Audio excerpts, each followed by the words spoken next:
Hello and welcome to our next instalment of our seminar series. Welcome to everyone watching through Zoom.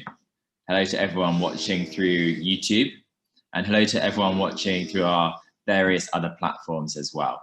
It's a pleasure to welcome you all here today, and we're going to be talking today about competition in education. We'll be talking a little bit about what the benefits of competition are. We all know that that there are some negative sides to competition, the pressure that it puts on, but I firmly believe that when it's used in the right way, it can be of real benefit for students of all ages in their own education. So we have a long journey ahead of us, and as I often like to say, Chen Li Zhixing Shiyu Zusha. Rangmen Kaishiba. So let me present my presentation to you now.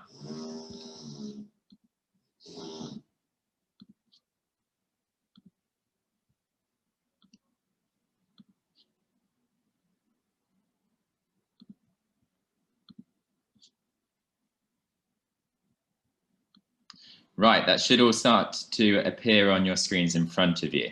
And as you know, we're talking about competition in education.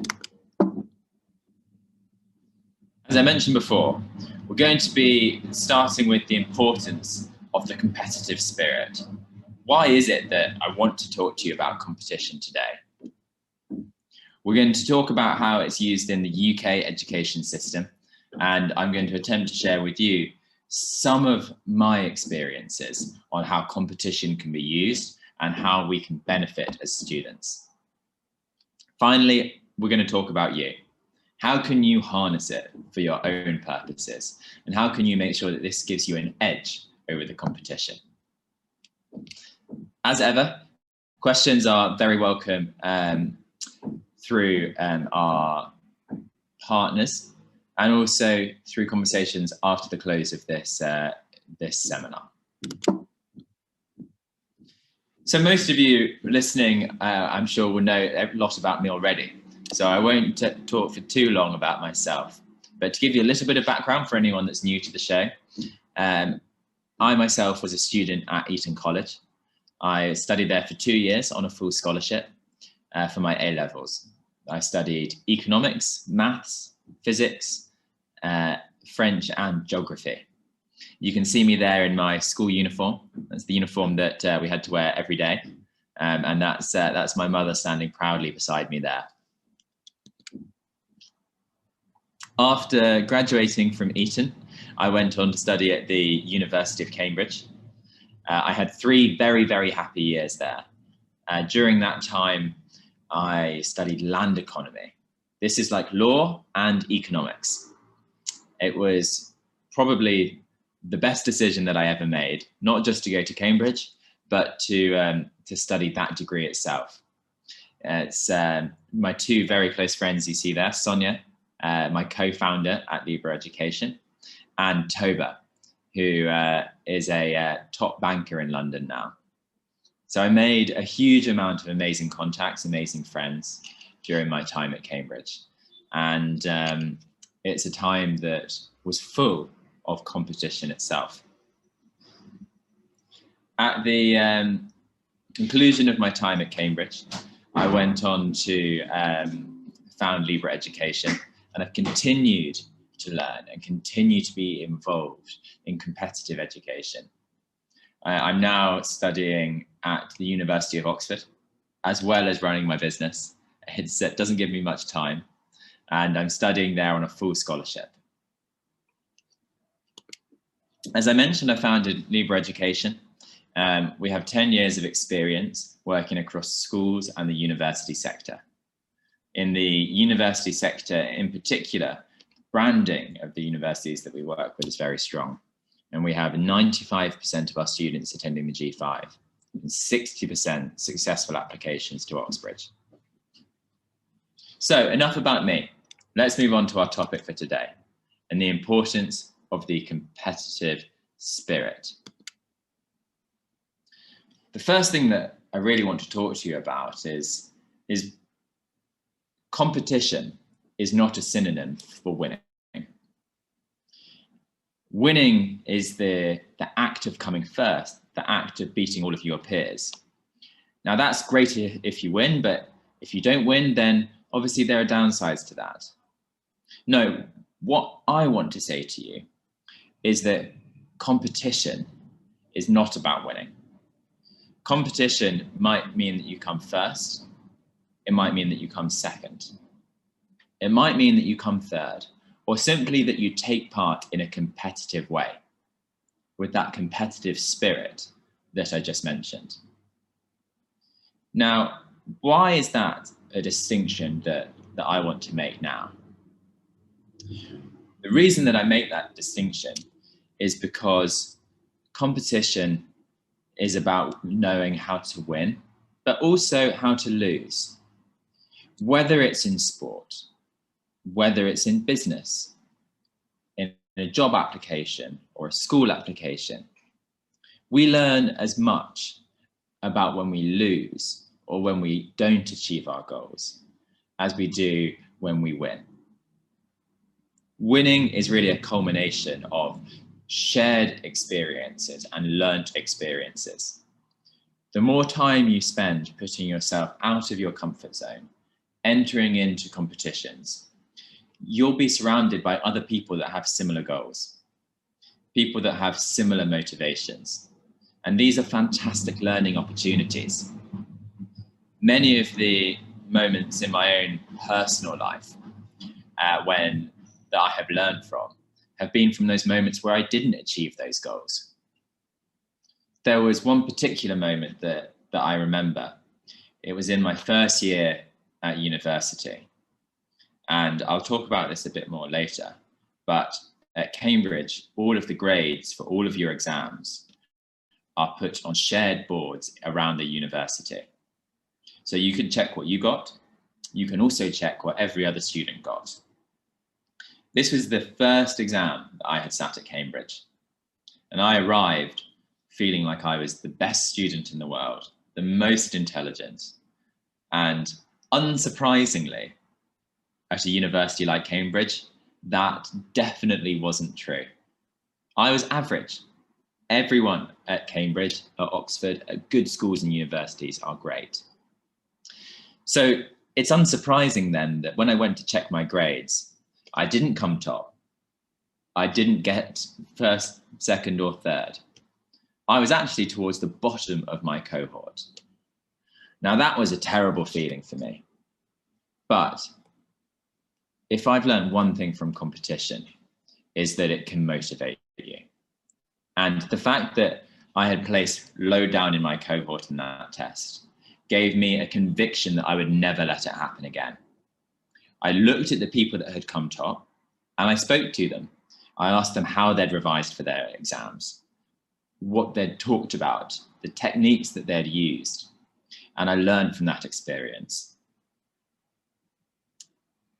So the first point that I want to make to you is that competition is not about winning, but it's about learning from competitions, whether you come first, last, or anywhere in the middle. Every competition is a learning experience. More than just a learning experience, it's an opportunity in competition to develop teamwork. This is very true of sport. It's absolutely true in the workplace, but increasingly it's true in education as well. Students today are examined not just individually, but often in group work. This might be working with a partner for a presentation, or working with a group to make notes to revise. It also might be competing against other groups in something like a debate workshop. These are formative experiences where students can work together in a competition and learn valuable teamwork skills. There's one school in particular in the UK that places a high importance on teamwork, and it's the school that my younger sister, Florence, attended. It's called Lancing College, and it's on the south coast of England, about 1 hour from London. It's set in beautiful countryside, and one of the big things that they ask their students to do is a competition called the Duke of Edinburgh Award. This is a competition that's run by the Duke of Edinburgh, Prince Philip. It involves students getting into a group together and taking on hiking, orienteering, and physical challenges. These experiences, obviously, they don't teach you maths or English or geography, or even science for that matter, but they put students in uncomfortable positions. They put pressure on students, and they require students to help each other. In the example with my sister, during her Duke of Edinburgh Award, they were up against the clock. They had only 2 hours to finish their 2-day expedition. One of the group fell ill, lost all of her strength. As a team, they split all of her supplies, her food, her water, and they each carried a little bit for their team member. This was probably the first time that they had had to look after someone other than themselves. Undoubtedly, the reason that Lancing College asked the students to do this is to learn how to support each other, and having the goal of a competition, having a potential medal at the end, motivated the students to help their friend.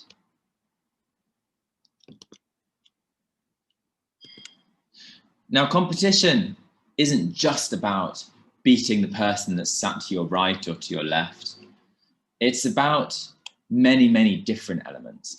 And I put a picture of a puzzle up on the screen in front of you. Now, why is a puzzle competition? It doesn't give you a medal.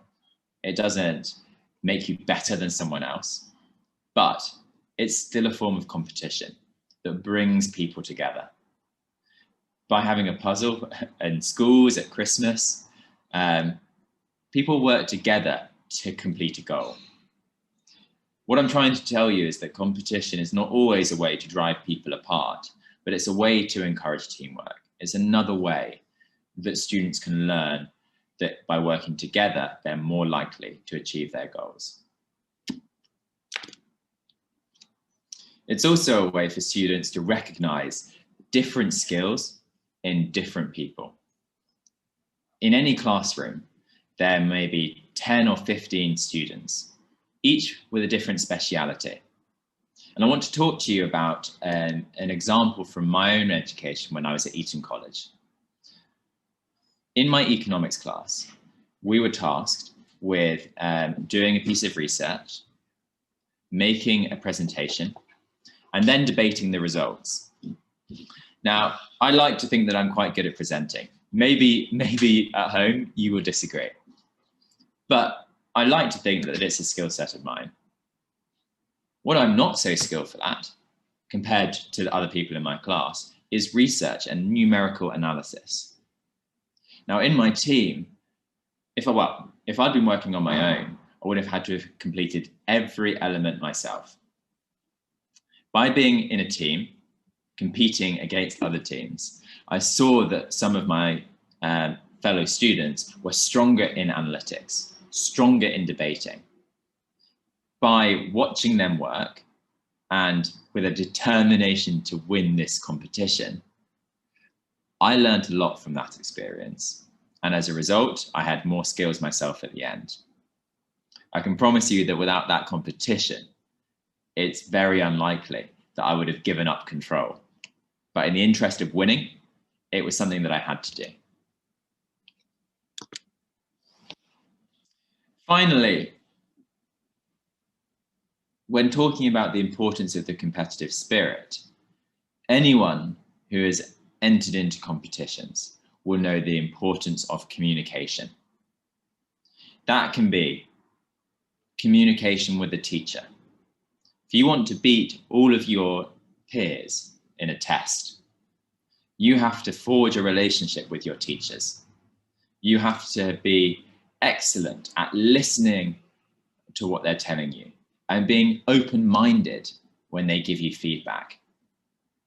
You have to use that to help build your confidence. And you have to be able to understand what it is that they're trying to tell you and why. The reason is always to help you improve. Now, that's true in a classroom. Communication as part of competition is true in the workplace. And really, this element of competitiveness in education is important because competition is in all elements of life, from the moment you're born until the moment that you retire. And so teaching children at a young age to embrace competition and to use competition to develop their skills is key.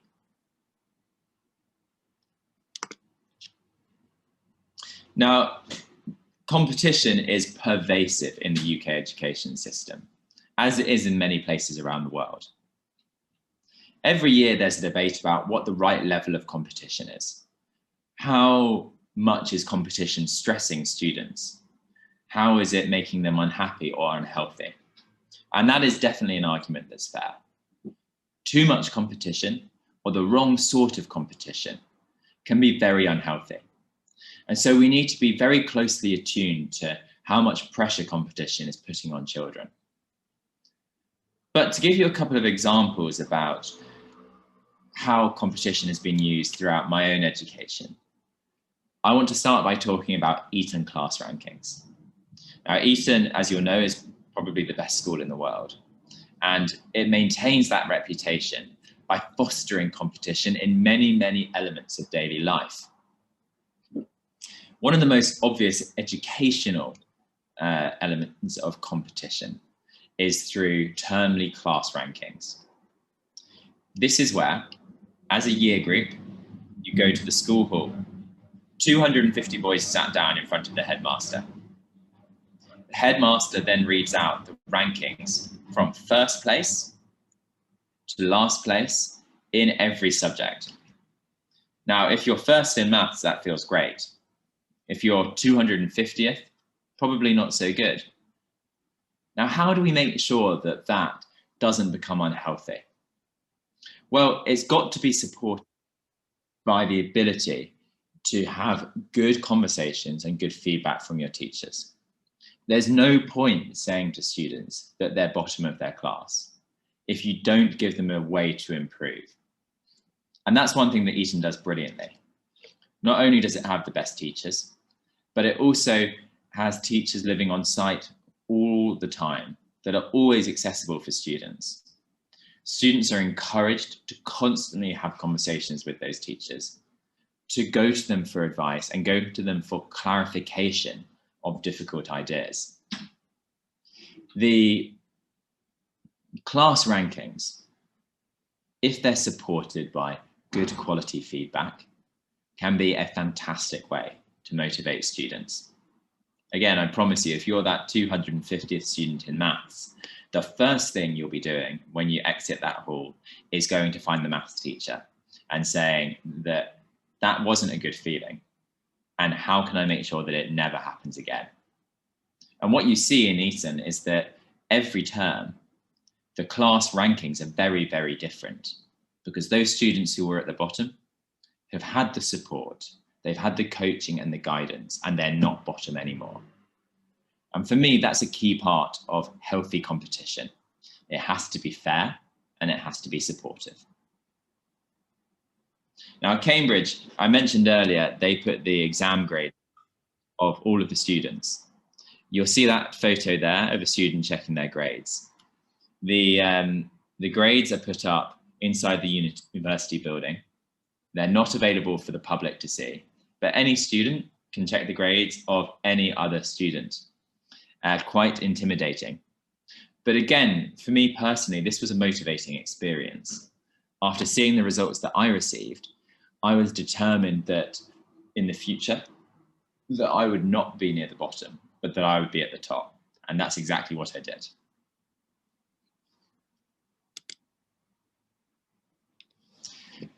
Now, I talked about the idea of healthy competition. And that's something that in the UK education system is incredibly important. There was one author in particular, Dr. Carol Dweck, in 2006, who published a book called Mindset. And in particular, she focused on this idea of a growth mindset. A growth mindset is how we're constantly looking at ways to improve ourselves, how we can learn from what we've done, understand our mistakes, and do something about it to improve next time. In order to be the best version of ourselves, we need to be entering into competitions of different kinds. That's because we need to be trying to be the very best. I would say at least a couple of times a week, you should have some competitive activity where you're trying to put your best performance forward. It's when you put your best performance forward, you can see how high your level is, where you're weak compared to your peers. And if you have a growth mindset, you can receive feedback and look to make positive changes in your own life. That is absolutely vital.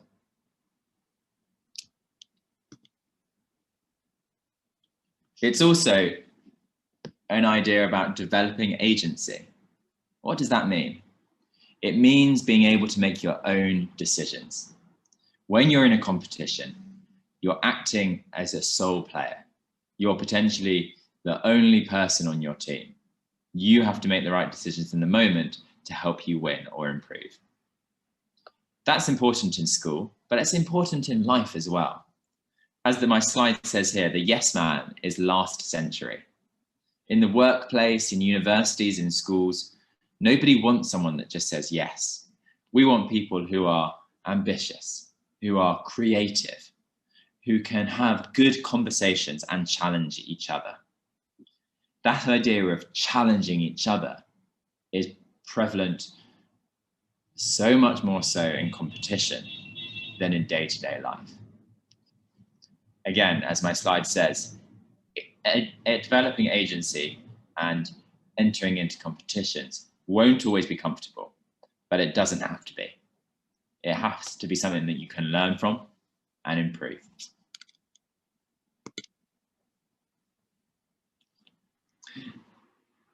Finally, in talking about, well, not finally, but in this moment here,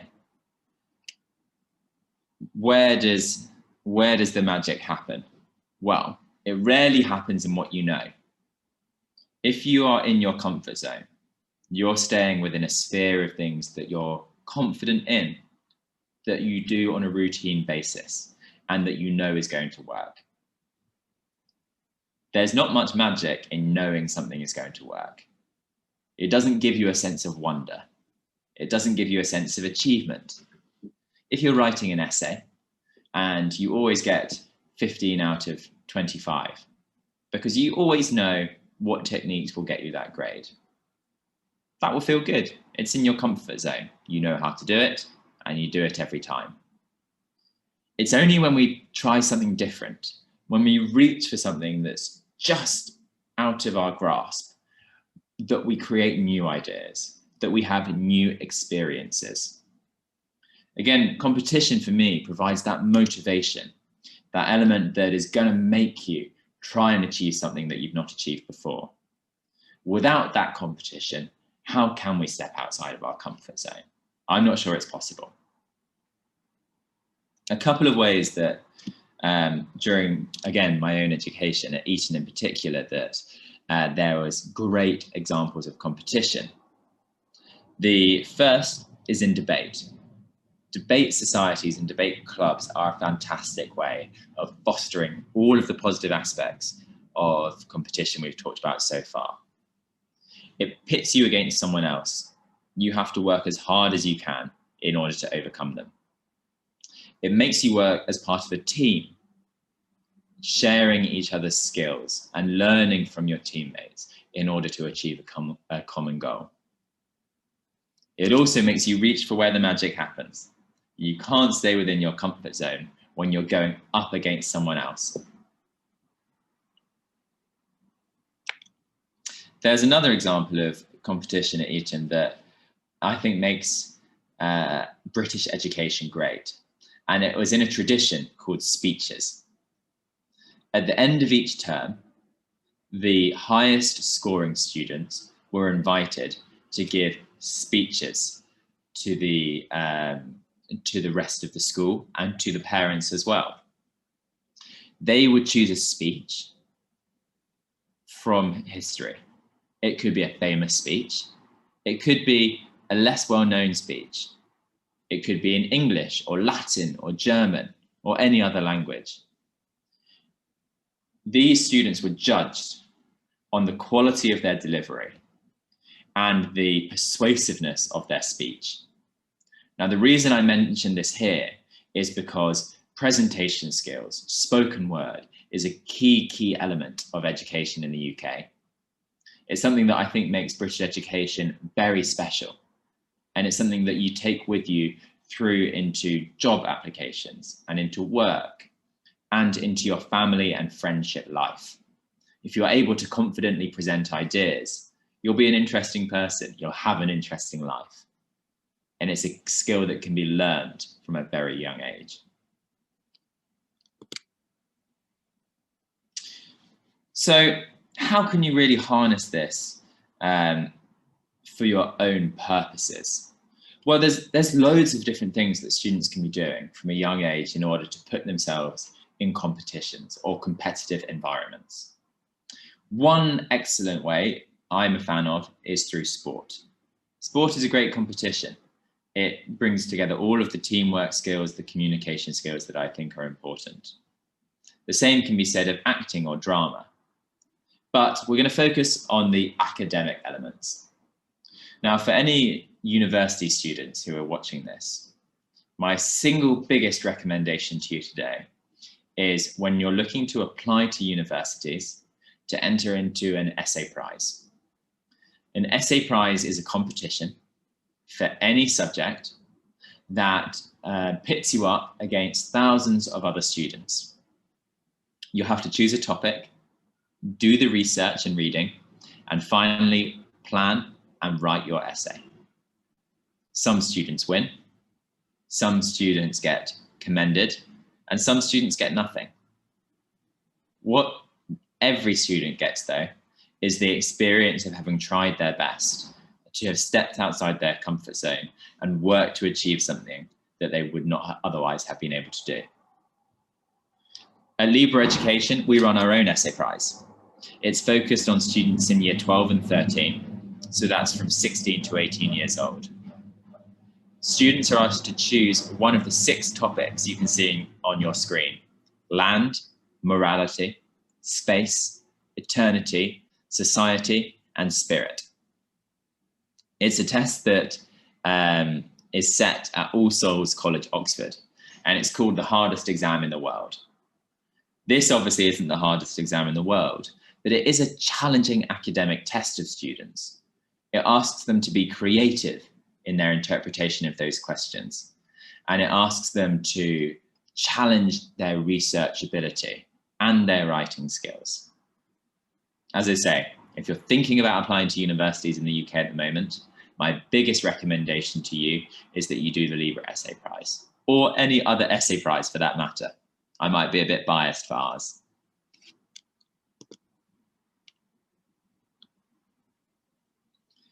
My final recommendation for you today, I mentioned it earlier, but it's debating.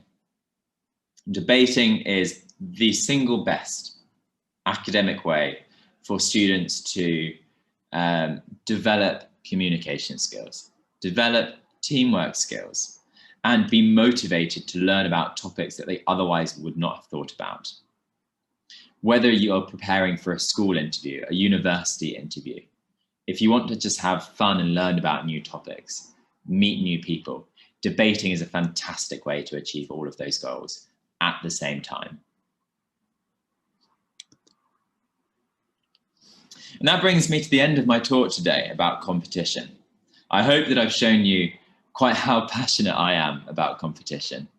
It's certainly been a huge motivator for me. It's something that still drives me today. And it's something that I learned whilst being at school and whilst being at university. If you've seen anything today that you're interested in, whether it's the debate workshops or the essay prize, reach out to one of my team and they'll happily talk to you about the options that you have. Whether it's recommending some of the partners that we work with or enrolling you onto one of our own essay prize or debate workshops. Those are both experiences that would be very formative for anyone who feels they're motivated by competition. Now you'll see up in front of you today the link to follow our WeChat, where we post a lot more information and content about work resources, preparation for school applications, and some of the exciting products that we're launching. You'll also see our seminar series. As our loyal listeners will know, this happens once a fortnight. We talk about a range of topics. Next week, you'll be glad to hear it, or in 2 weeks' time, sorry, you'll be glad to hear that it's not me. We actually have a guest masterclass. This is one of our star tutors who will be speaking for around 40 minutes on their topic. Now, I'm not going to give away the secret of what they're going to be teaching. If you want to find out, scan either one of our QR codes there, and we'll share that information with you shortly. So thank you very much for listening. I hope you've enjoyed it today. And if you have any questions at all, please do follow up with one of my team, who will be delighted to support you. See you soon.